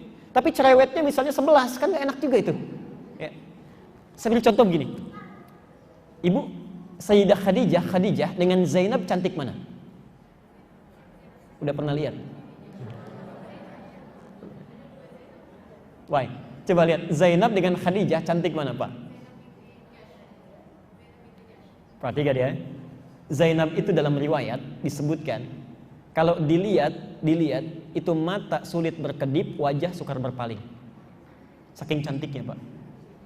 Makanya Nabi ketika menikah dengan Zainab itu dituduh oleh orang-orang kafir Quraisy, itu Muhammad hanya akan menikah dengan Zainab karena syahwat saja. Ya. Tapi terbukti dari Zainab ini, Masya Allah, maaf, tidak terlahir keturunan. Dan yang paling hebat, ternyata yang disebut dalam mimpi Nabi, yang disebut dalam keseharian Nabi, itu bukan Zainab, bukan pula Aisyah. Yang disebutnya Khadijah. Ingin tahu bagaimana cantiknya Khadijah? Jamalnya, bukan jamilahnya. Ya. Al-Bukhari nomor hadis yang keempat. Hadis riwayat Al-Bukhari nomor hadis yang keempat. Satu kali Nabi di Gua Hira, itu wahyu belum turun. Setelah peristiwa Al-Alaq, wahyunya sudah turun, ya. Kan Jibril turun menyamar dalam bentuk laki-laki, ya. Dipeluk Nabi, turun Al-Alaq. Tapi Nabi belum pernah melihat bentuk Jibril yang sesungguhnya. Allah begitu turun dari Gua Hira, ya. Yang sudah naik ke Gua Hira bisa lihat ya bagaimana suasananya itu. Turun dari Gua Hira, wahyu belum turun. Di pertengahan jalan tiba-tiba ada yang manggil, Muhammad. Dari kanan gak ada orang, kiri gak ada orang, depan belakang tidak ada orang. Ternyata lihat ke atas, Muhammad. Ada sosok pakai jubah putih, rambutnya gondrong, manggil-manggil seperti duduk itu antara langit dan bumi. Muhammad. Bapak pulang dari sini siang-siang, jam 2, gak ada orang, gitu kan? Di depan ada yang manggil, Pak. Lihat depan gak ada, kanan kiri kosong. Ke belakang tiba-tiba gak ada orang. Lihat ke atas, bayangkan Pak, siang bolong, jubah putih, rambut gondrong kayak yang duduk manggil. Bagaimana reaksinya itu? Kabur. Lari ya. Masih sempat. Kalau masih sempat itu bahasa Arabnya ro'iba. Makanya kata Nabi, ro'ibtu minhu. Saya takut luar biasa sampai bulu kuduk naik, tapi masih bisa lari. Kalau sudah tidak bisa mengelak, itu bahasa Arabnya aujas. Quran surah 51 ayat 24. Ini kisah Nabi Ibrahim. Ya. Bahkan bahasa Qurannya nantang kita itu. Hal ataka hadithu dhaifi Ibrahim al-mukramin. Hei para pembaca Quran, sudah pernah dengar belum kisah tentang Nabi Ibrahim yang kedatangan tamu di malam hari? Ya. Bukan 1 2, banyak. Ya, Masya Allah. Idh dakhalu alaihi faqalu salama. Bayangkan Bu, Pak, jam 1:30 malam, ketuk-ketuk pintu. Assalamualaikum. Dibuka enggak? 1:30 malam, bukan 1 2 orang, banyakkan. Assalamualaikum, dibuka enggak? Sekarang taruhlah berani, dilihat dulu ya. Begitu diintip di jendela, ternyata jubah putih, rambut gondrong, ketok pintu. Assalamualaikum. Dibuka enggak? Nabi Ibrahim, perhatikan. Tidak banyak tanya, tidak banyak berpikir. Dibuka pintu, dijawab salamnya. Qala salam, Waalaikumsalam warahmatullahi wabarakatuh. Qaumun munkarun. Ini kok kayak orang asing. Nggak kenal, bukan kompleks ini nih. Kalau orang asing berarti jalannya jauh, capek. Itu tidak banyak ditanya. Kalau kita mungkin tanya, ini dari mana, ada keperluan apa? Ini tidak. Dipersilahkan masuk. Silahkan istirahat dulu.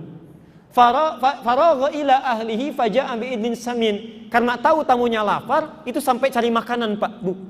Bertanya pada istrinya, ya, "Mah, kita punya makanan terbaik apa malam ini?" Karena nggak ada makanan, itu masih sempat-sempatnya nyembelih anak sapi, lembu, dimasak jadi gulai untuk tamunya. Masalah mulai muncul. Ketika sudah selesai, ya, Faqarrabahu ilaihim, gulai sudah masak dibawa, dihadapkan kepada tamunya. Duduk Ibrahim. Maaf, saat sedang duduk seperti ini dilihat tamunya, kok makanan nggak disentuh? Ala ta'kulun, kok nggak dimakan-makan katanya. Diperhatikan dari atas sampai bawah, ternyata kakinya nggak napak ke lantai. Tengah malam, jubah putih, rambut gondrong, nggak nyentuh makanan, kaki nggak napak dengan lantai. Kalau bapak ibu dalam hal seperti itu, apa reaksinya? Yang itu nggak bisa lari, itu nggak bisa mengelak, sudah. Ya. Makanya bahasa Qurannya bukan roiba, fa'aujasa minhum khifah, aujas, maka takut luar biasa. Qalu la takhaf wa basyaruhu bi ghulamin alim. Kata malaikat yang sedang menyamar itu, kamu jangan takut. Ya, jangan takut. Nah, kalau kita dekat dengan Allah, ibu ya, Pak, dekat dengan Allah, rajin ibadah, itu akan diturunkan malaikat menjaga kita supaya nggak banyak khawatir. Tsumastaqamu tatanazzalu alaihimul malaika alla takhafu. Orang yang istiqomah dalam ibadah itu dijaga malaikat, nggak khawatir dia. Saya kembalikan kepada Khadijah. Nabi lari sampai di rumah, ketuk pintu, dibuka oleh Khadijah. Yang ini yang saya sebutkan, jamalah, Bu. Begitu dibuka oleh Khadijah, Khadijah belum bicara. Melihat parasnya Khadijah saja, itu setengah kegelisahannya hilang. Saking cantiknya. Setengah kegelisahannya hilang. Lalu ditarik oleh Khadijah, dibawa ke kamar. Kata Nabi, zammiluni, zammiluni. Ma, tolong selimuti saya, selimuti saya. Perhatikan, Khadijah mengeluarkan kata-katanya. Duhai suamiku sayang, engkau itu orang baik, tidak pernah punya musuh, selalu menyambung silaturahim. Yakinkan pada dirimu, saya selalu mendampingi engkau, selalu bersamamu dalam suka dan duka. Masya Allah. Itu mendengar kata-kata Khadijah, hilang semua kegelisahannya. Turun wahyu, surah Al-Mudaththir. Ya ayyuhal mudaththir kum fa'anzir. Turun wahyu. Poin saya, perhatikan, jamalah yang dimaksudkan dalam hadis ini itu bukan tampilan fisik secara material, tidak, tapi akhlak, kesempurnaan, kebaikan. Ya. Ibu maaf saya tanya dulu sebentar, istri Nabi ada berapa? Istri Nabi 9 atau 11? 11 atau 12? 12 apa 13? Tuh. Baik, tolong catat betul ya. Istri Nabi itu diizinkan oleh Allah lebih daripada 4. Karena ternyata setelah ibu keluarkan di Quran, di Sunnah, ternyata seluruh istri Nabi itu mewakili seluruh karakteristik perempuan di muka bumi. Saya ulang ya. Nabi istrinya lebih daripada 4 diizinkan oleh Allah karena ternyata mewakili karakteristik seluruh karakter perempuan yang ada di bumi. Ya. Jadi ibu itu nanti tipikalnya ada yang mirip Khadijah, ada mirip Zainab, ada mirip Aisyah, ada. Istri Nabi itu dari yang paling cemburuan sampai yang paling perhitungan ada, Bu. Sebelum menikah dengan Nabi. Ya. Tapi setelah menikah dengan Nabi, ya Allah, mohon maaf ya, dari yang cemburu dunia jadi cemburu akhirat. Kalau si fulanah itu bisa tahajud, dia tidak, dia akan cemburu. Dari perhitungan dunia pada akhirat. Ya.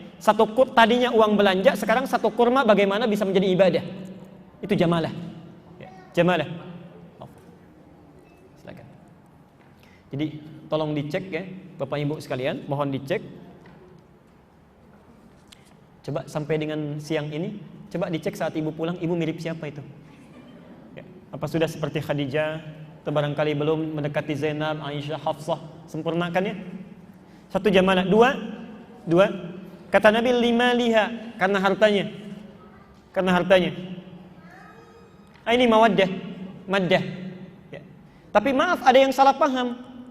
Perempuan mencari laki-laki yang kaya supaya ingin mapan, hidupnya ingin nyaman. Saya saat di Tripoli ada orang kedutaan mengatakan, Mas Andi, nanti kalau menikah saat ini yang penting itu bukan handsome, yang penting handphone katanya.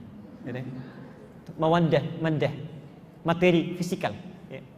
Tapi orang lupa, hati-hati, orang lupa. Lupanya 2 hal.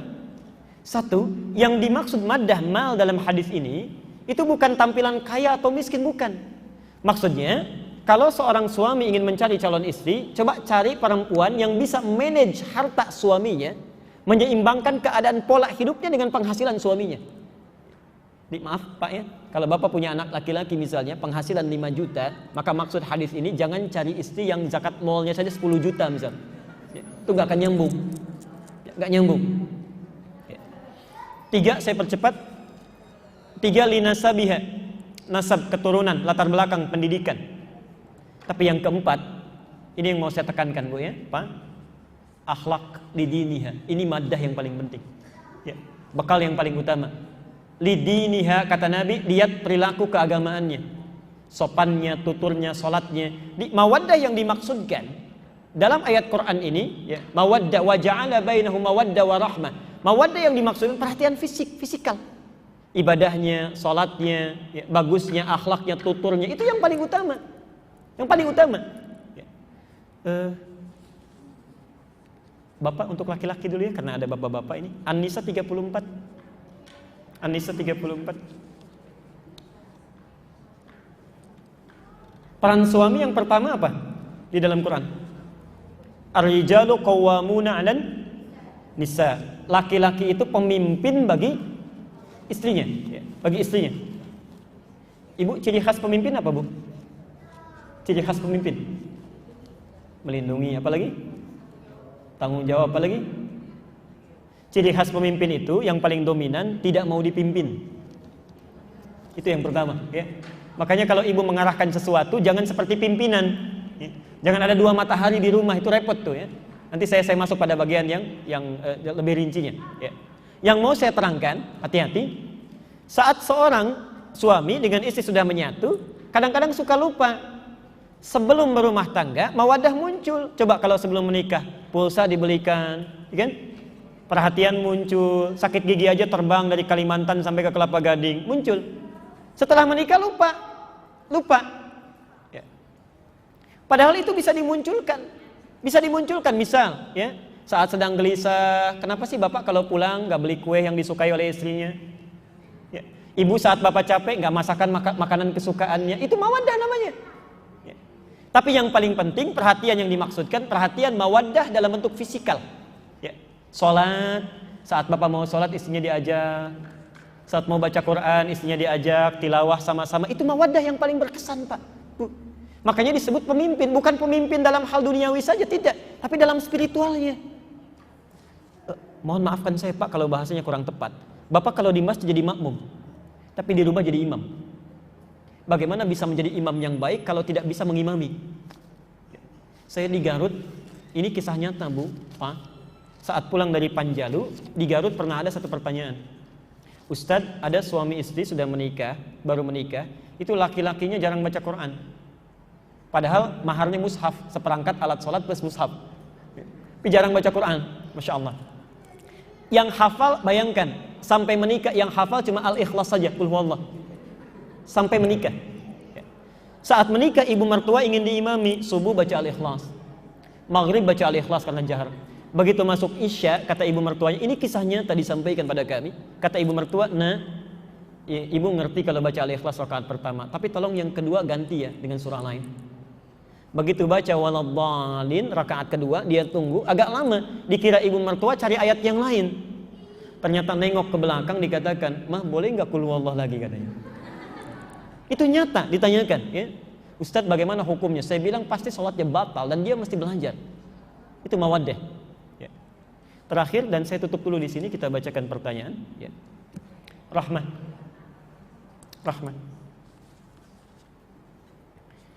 Cinta pertama lahir dari mawaddah, perhatian fisik. Ya. Tapi mohon maaf, yang tadinya tinggi, tegak, tiba-tiba bisa mulai membungkuk. Yang tadinya kulitnya kencang, halus, tiba-tiba mulai keriput. Ya. Bahkan mohon maaf, awal-awal ibu, suami mau bekerja kan suka dimasakin ya. 8 jam cari resep, cari menu, dimasak-masak, sudah jadi. Kemudian tiba-tiba, mohon maaf, disampaikan pada suami jadi bekal.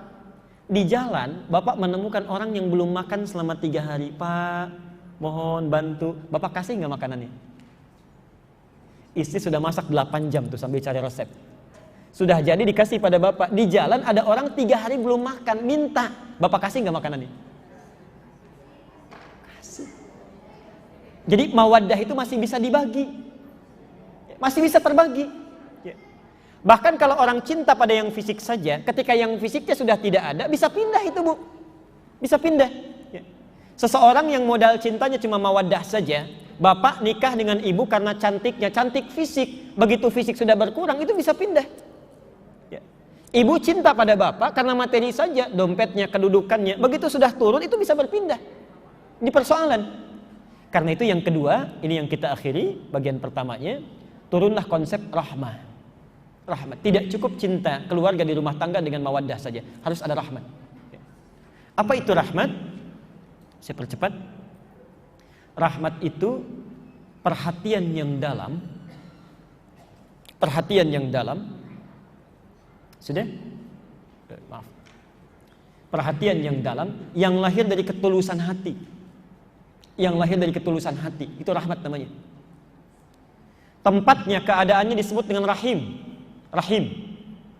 Ibu punya rahim, bapak tidak. Kenapa tempat itu disebut dengan rahim? Mohon maaf kalau ungkapannya kurang tepat atau kurang berkenan. Karena di tempat itu ada sosok yang saking disayangnya setulus hati, ibu rela menderita, yang penting dia tenang. Miring kanan susah, kiri sulit, sakit, perlu dipijit-pijit, yang penting dia tenang. Ya.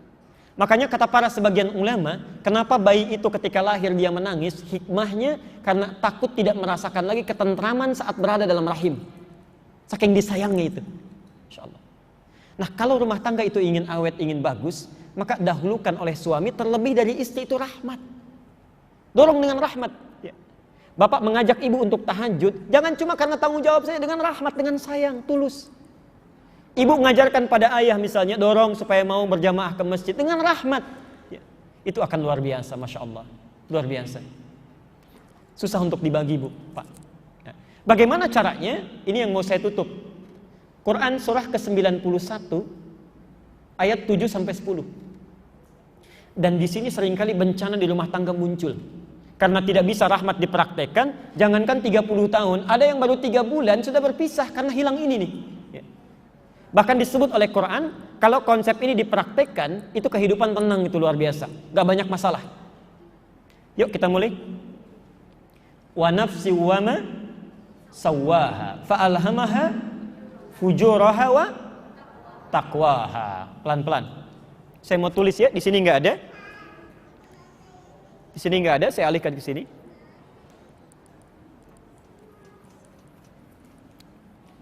Lihat konsepnya, Bu, ya. Karena rahmat itu terkait dengan perasaan. Perasaan adanya di jiwa. Jiwa disebut oleh Quran dengan nafas. Nafas. Ya. Di dalam jiwa manusia itu ada 2 perasaan.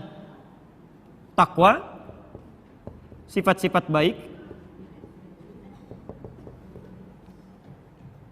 Yang kedua fujur, fujur, dorongan pada yang tidak baik. Nama lainnya nafsu. Ya. Nama lain fujur itu nafsu. Takwa terulang sebanyak 115 kali dalam Al-Quran. Nafsu terulang sebanyak 115 kali dalam Al-Quran. Ini baik, ini lawannya yang tidak baik.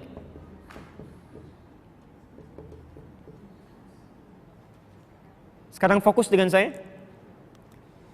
Saat Allah mengatakan di jiwa kita ada potensi baik disebut dengan takwa, ya, itu wujudnya bisa macam-macam. Misal, sabar itu takwa. Di saat ada orang mencela ibu, ibu bisa sabar, peluangnya ada, karena di dalam diri kita ada takwa. Ya. Jujur itu takwa. Tawadhu, rendah hati itu takwa. Tapi saat yang bersamaan, mohon maaf, ketika sabar itu muncul, itu dibuat oleh Allah lawannya di sifat fujur. Lawan dari sabar apa? Misal, marah. Ya, marah. Jadi dalam diri kita itu ada peluang bisa sabar, tapi ada potensi juga untuk marah. Ya. Seseorang mencela kita, ibu bisa milih itu. Ya. Bisa sabar, bisa marah, silahkan. Tapi kalau ibu bisa memilih yang baik, kenapa yang buruk yang muncul? Saat Allah menciptakan jujur, dibuat lawannya. Lawannya dusta, bohong. Saat Allah menciptakan rendah hati, tawadhu, ada lawannya. Apa namanya? Sombong. Sekarang perhatikan, di sini konsepnya. Kita gagal dalam memahami ini, rumah tangga seringkali ada masalah. Lihat konsep Qurannya. Sifat ini yang fujur, yang tidak baik, ternyata diciptakan oleh Allah bukan untuk membuat manusia bermasalah, menjadi tidak baik. Tapi sifat ini diciptakan oleh Allah untuk menjadi katalis kalau dalam ilmu kimia itu. Ya. Menjadi katalis, ya. Menjadi pemancing, ya, supaya melatih yang sifat baik-baik ini muncul. Ya. Sifat yang jelek diciptakan, yang kelihatan jelek, bukan ingin menjadikan kita jelek, tapi sebetulnya untuk melatih yang baik-baik ini muncul. Kalau marah tidak diciptakan, bagaimana sabar ketahuan? Kalau dusta tidak dibuat, bagaimana jujur bisa tampak, gak akan kelihatan. Nah, cara paling mudahnya kata Quran, kalau kita mendapati sifat marah itu hadir pada lawan bicara kita, maka pahami, ya, posisikan sifat marah itu untuk melatih yang sabar dari kita supaya muncul. Ya. Cara gampangnya, kalau ada di depan kita marah, yakinkan marah itu dimunculkan supaya sabar saya itu muncul. Ya. Marah dicipta supaya saya sabar. Di cara cepatnya, kalau ada orang marah, kita cepat sabar. Jelas ya? Ada orang bohong, kita harus jujur. Jelas sampai sini? Ya. Jadi kalau ini diterapkan dalam rumah tangga, enaknya luar biasa. Contoh, bapak pulang dari kantor, marah. Ya. Marah itu dibuat pada bapak dititipkan, bukan ingin menjadikan bapak pemarah, bukan. Tapi untuk melatih kesabaran di ibu supaya muncul. Berbahagialah kalau suami sedang marah. Itu artinya sedang dilatih kesabaran. Ayo sebaliknya, cemberut apa lawannya? Senyum. Bapak kalau lihat ibu sedang cemberut, bapak diminta senyum. Gampang. Mah kenapa ya? Kayaknya kenal, selesai masalah. Ini kadang gak nyambung. Istri cemberut, suami marah, gak nyambung. Kenapa kamu begitu? Emang kenapa? Mulai masalah di sini. Teorinya gampang, prakteknya yang tidak mudah ya. Ustadz juga begitu, sama ya, sama. Makanya jarang ada ustadz ceramah bawa istrinya, jarang gitu. Jarang. Oke. Saya mau berkisah, saya nanti bacakan pertanyaannya setelah ini. Ini pernah dipraktekkan oleh satu keluarga. Ini saya sering kisahkan ini dalam setiap sesi fikih rumah tangga. Kami punya kerabat di Karawang. Itu Masya Allah, soleh, istrinya soleha, punya anak 3. Menerapkan konsep ini sampai sekarang masih nyaman. Pulang dari kantor, saya persingkat, itu suasana capek, lelah, lapar. Istri biasa begitu pulang nyambut depan rumah, cium tangannya, sudah assalamualaikum. Qadarullah masakan belum siap. Kata suaminya, "Mah, tolong buatkan pengganjal apa saja." Istri ke dapur dibikinkan mie, Bu. Karena saking sibuknya lupa, garam buat sayur masuk ke mie 1 sendok, diputar. Itu nyata, masukkan. Apa rasanya kira-kira? Oke. Yang menarik, kalau sudah jadi mie-nya, dibawa, disampaikan pada suami. "Pak, ini buat tahan lapar dulu," katanya, ganjal. Suami sudah mulai coba, ya. 1 sendokan yang pertama, saya tanya dulu, kalau bapak dalam posisi suaminya gimana Pak responnya? Bayangannya capek, lapar, lelah, dapat mie asin itu gimana tuh? "Mama!" Wah, tuh. Udah luar biasa ya. Perhatikan. Tadi asin mie-nya kan? Asin lawannya apa? Manis. Maka keluarlah ucapan yang sangat manis. "Ma, sini sayang." Anak 3 masih panggil sayang. Datang. Saat datang, apa kata suaminya? "Lama rasanya gak makan berdua ya. Sini duduk samping papa." Ibu kalau dibegitukan tuh sama suami gimana rasanya? Belum selesai, ini nyata. Ya, belum selesai. Kata suaminya, "Sini papa suapin." 3. Masya Allah. Begitu disuapi, begitu disuapi, istrinya sudah tenang-tenang, senyum-senyum, ternyata tahu minyak asin. Bukan tertawa, tapi jatuh, bersujud di kaki suaminya, nangis. "Bapak, mama gak sengaja," katanya. Tapi suaminya bagus sekali, manis sekali perilakunya. "Mama jangan begitu, bangun. Papa kan cuma bilang, lama rasanya gak makan berdua," katanya. Ibu tahu nggak, Pak? Tadinya lapar yang hadir, capek hilang seketika. Gara-gara persoalan mie asin. Hilang laparnya, masak berdua di dapur, cinta tumbuh bersemi, sudah. Enak itu, nyaman. Jadi, kalau konsep ini diterapkan, yang kecil-kecil nggak akan diperbesar, yang besar jadi kecil. Seringkali kan persoalan muncul karena cara pandang saja, Pak. Ibu mau kondangan, bawa pakaian 2. "Pak, mana yang bagus ya? Yang hijau atau yang merah?" Nanya pada kita jawab, "Kayaknya yang hijau deh, Ma." "Masa sih, kayaknya merah deh." Katanya nanya, kita jawab masih protes juga. Begitu keluar pakai kuning, Pak. Kan luar biasa itu. Ya, kita sudah komentari kan. Nah, itu kan persoalan ya. Baik, saya cukupkan dulu untuk materi, saya bacakan dulu ya, sebentar. Bismillah. Bagaimana hak seorang anak yang ibunya, ini pertanyaan, hamil di luar nikah? Yaitu haknya untuk menggunakan nama ayah dari biologis dan hak untuk mendapatkan ahli waris dari harta ayah dan ibunya. Tidak. Anak yang lahir di luar proses pernikahan yang wajar itu tidak dinisbatkan pada bapaknya. Dinisbatkan pada ibunya. Ya, dinisbatkan pada ibunya. Dan terputus hak perwaliannya. Termasuk dari warisnya. Tapi dia boleh mendapatkan hak dari nafkahnya untuk diberikan pada ibunya. Sah. Tapi dari mulai, ya, hak nisbah, jadi nggak nisbah, binnya nggak ke ayah, binnya ke ibu. Binnya ke ibu. Dan bin itu jangan dipahami bukan sekedar nisbah, bin itu artinya anak laki-laki. Ya. Makanya Maryam tidak punya suami. Ya. Dengan izin Allah mengandung melahirkan, disebut Isa bin Maryam. Ya. Isa anak laki-lakinya Maryam. Kalau binti perempuan, ya, Aisyah binti Muhammad. Aisyah misalnya anak perempuannya Muhammad. Aisyah binti Abu Bakar. Aisyah anak perempuannya Abu Bakar. Jelas ya? Maka yang lahir di luar nikah ini sebagai peringatan juga istilahnya sadduz jari'ah. Ya, sadduz jari'ah, menghambat sesuatu yang jangan sampai terjadi, diperketat hukumnya. Ya, perketat, jangan sampai terjadi. Tapi kalau sudah terjadi, infak tetap diberikan, perhatian masih ada, cuma nisbah perwalian tidak diterapkan, ya, tidak berlaku, termasuk warisnya hanya perhatian saja dan nafkah. Dari ibu tetap dapat warisan. Ya. Jadi kalau suami misalnya meninggal, ya, si istrinya dapat bagian warisannya, ibu meninggal, nah istri dapat mewariskan harta warisnya kepada anaknya. Ya. Karena itu bertakwalah kepada Allah, jaga diri kita. Kalau sudah pernah terjadi, ada yang pernah terjadi, mungkin kerabatnya, tetangganya, bimbing untuk taubat. Anaknya nggak salah. Awas, ada istilah anak haram. Oh bukan, anaknya suci. Yang haram itu perilaku kedua orang tuanya. Sebelum dia bertobat, anaknya suci. Kullu mauludin yuladu alal fitrah. Setiap yang terlahir dari rahim ibundanya itu fitrah, bersih, suci. Ya. Orang tuanya yang keliru. Ya. Segera tuntun untuk bertobat dan semoga Allah menerima taubatnya dengan baik. Apa boleh zakat mal diberikan untuk santunan anak yatim? Dalilnya Quran surah ke-9 ayat yang ke-60. Ya. Quran surah ke-9 ayat ke-60.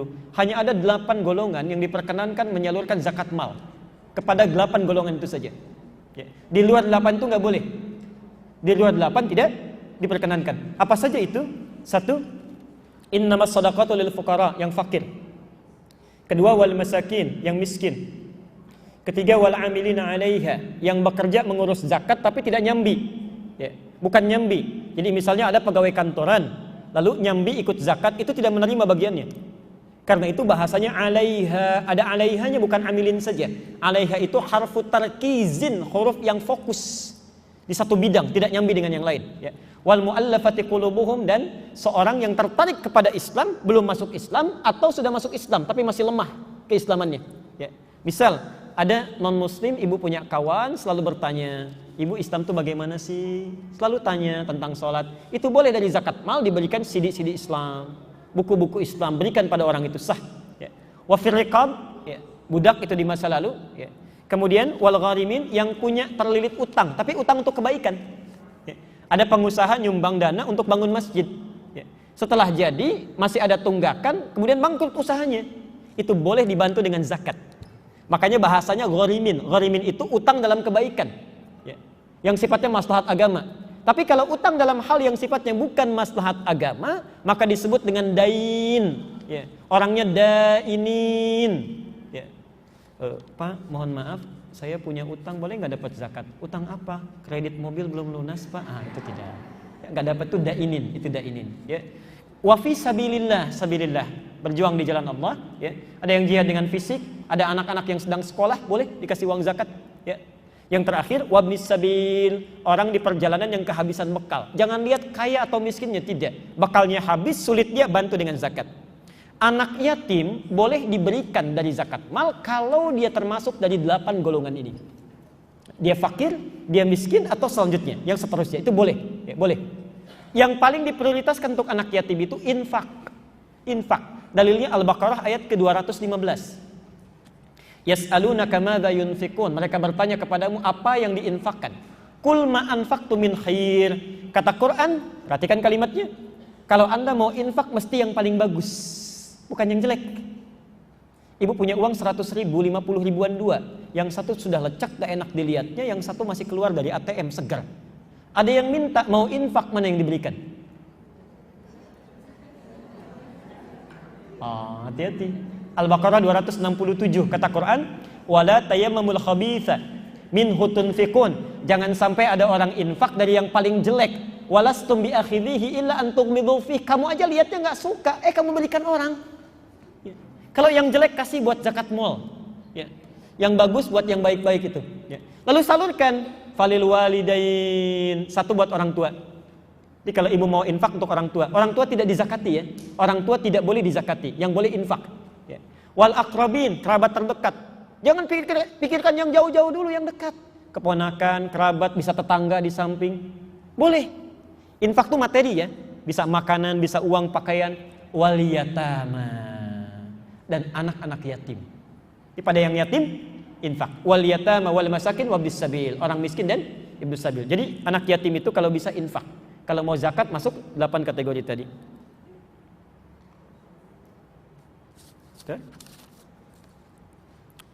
Ustaz, apa bedanya tentang afuun, ghafur dan ghaffar? Al-Baqarah 286 itu paling lengkap. Kemudian Quran surah 40 ayat yang ketiga, ghafir. 2 saja dulu. Perhatikan, satu lagi yang paling tinggi, ini yang enggak disebutkan. Quran surah 39 ayat 53. Baik. Jenis kesalahan di Quran dibagi 5, Bu. Pak ya, bagi 5. Satu, namanya kesalahan yang belum tentu ada dosanya. Belum tentu ada dosanya. Disebut dengan khoto'un. Ya. Maaf, saya terlambat menunaikan sholat. Waktu asar jam 2 lewat 50 misal. Ya. Tiba-tiba saya sholat misalnya jam 2, jam 3 pas. Salah tidak? Salah tidak? Salah, dosa tidak? Belum tentu, mungkin saya terlambat bangun gitu kan? Belum tentu dosa. Ya. Maka kesalahan yang belum tentu ada dosanya disebut dengan khoto'. Sifat Allah memaafkan yang salah belum tentu ada dosanya disebut dengan al-afwu. Afuwun, al-afwu. Ya. Sepercepat karena tinggal 8 menit menuju asar. Yang kedua, salah ada dosanya, sengaja memperlambat sholat. Sudah masuk jam 2 lewat 50 asar, dia sengaja sholatnya setengah 4 aja lah. Salah enggak? Dosa enggak? Nah, dosanya disebut dengan dzambun. Sifat Allah memaafkan orang salah ada dosanya walaupun kecil disebut dengan ghafir. Ghafir, Quran surah 40 ayat 3, ghafiriz dzambi wa qabilit taubi. Sudah sholatnya terlambat, ngajak orang lain enggak sholat. Daripada ke masjid dulu mendingan ke MOI dulu yuk, ada diskon 90%. Ngajak orang, salah enggak? Dosa enggak? Nambah, disebut dzunubun. Sifat Allah yang mengampuni orang seperti ini ditambah ghaffarun. Faqultu astaghfiru rabbakum innahu kana ghaffara. Quran surat Nuh. Ya. Sudah enggak ngajak orang sholat, tiba-tiba maaf, gosip juga di sana. Si itu mah terlalu soleh ya, pengen ke masjidnya duluan dibandingkan kita. Padahal dia terlambat. Salah lagi enggak? Salah, disebut dzunubun ma'adzulmi, menghalangi orang sholat ke masjid. Al-Baqarah 114. Dimaafkan lagi oleh Allah. Sifatnya disebut ghafurun. Yang terakhir, sudah gosip, mabuk juga. Salah enggak? Dosa enggak? Disebut dengan israfun. Sifat Allah yang memaafkan itu disebut dengan rahimun. Az-Zumar ayat 53. Digabungkan 5 sifat ini dan kesalahannya di Al-Baqarah 286. Maaf saya agak cepat karena ini mau asar. Ya. Perhatikan. La yukallifullahu nafsan illa. Semua orang hidup tidak akan diberi beban kecuali sesuai kemampuannya. Laha maka sabatu alaiha mak. Dia boleh memilih, mau ikut yang baik ada pahalanya, berpaling dari yang baik ada dosanya. Sebentar lagi adzan asar diperdengarkan pada kita. Yang mau sholat, laha maka sabat dapat pahala. Yang mau jalan-jalan, wa alaiha maktasabat, punya resiko. Saat dia salah, kesalahannya, Rabbana la tu'akhidna in nasina au khata. Rabbana wa la tahmil alaina isran kama hamaltahu 'alal ladzina min qablina dzambun dzunubun ma'adh-dhulmi. Rabbana wa la tuhammilna ma la taqata lana bi itu disebut dengan israf. Wa'fu anna. Al-afu lawannya khata. Waghfir lana. Ighfir itu singkatan dari 3. Ghafir, ghafar, ghafur. Warhamna sifat dari rahim. Sifat dari rahim. Ya. Jadi, maaf. Kalau Allah sudah mengatakan dosa sebesar apapun kamu, saya ampuni. Pernah mabuk, pernah zina, pernah salah, silahkan ke sini mendekat, saya ampuni kamu. Kalau Allah sudah memberikan itu semua, kita nggak mau juga minta ampun, dengan cara apa lagi mesti diampuni? Karena itu saya mau akhiri dulu, ya, karena kita sudah mau asar, ini ya, tinggal 5 menit lagi supaya ada persiapan orang menunaikan salat asar. Saya simpulkan, ibu sekalian, kemudian kita tutup. Mohon maaf kalau ada pertanyaan yang belum terbacakan, lain waktu kita bisa bahas. Kesimpulan pertama, tidaklah keluarga didesain oleh Allah kecuali memberikan 4 pesan. 1, maaf, keluar dari sini silahkan saling menguatkan, kenali anggota keluarganya, tutup rahasianya, dan jadikan keluarga kita baik karena Allah Subhanahu wa taala. Yang kedua, tolong isi di keluarga dengan sakinah, mawaddah dan rahmah. Sakinah ketentraman dalam kebaikan, mawaddah sifat baik dalam perhatian fisik, ya. Ajak orang ibadah, ajak orang baca Quran, dan rahmah perhatikan itu karena Allah Subhanahu wa taala. Mudah-mudahan materi kita membimbing kita menjadi pribadi yang baik, lebih soleh dalam pandangan Allah, dan bisa memperbaiki keadaan kita lebih baik lagi. Saya kira itu ibu sekalian yang saya sampaikan. Kalau benar dari Allah dan Rasulnya, kalau salah dari saya pribadi mohon dimaafkan. Subhanakallahumma bihamdika asyhadu an la ilaha illa anta astaghfiruka wa atubu ilaik. Wa akhiru da'wana alhamdulillahirabbil alamin. Wa lafu minkum. Assalamualaikum warahmatullahi wabarakatuh.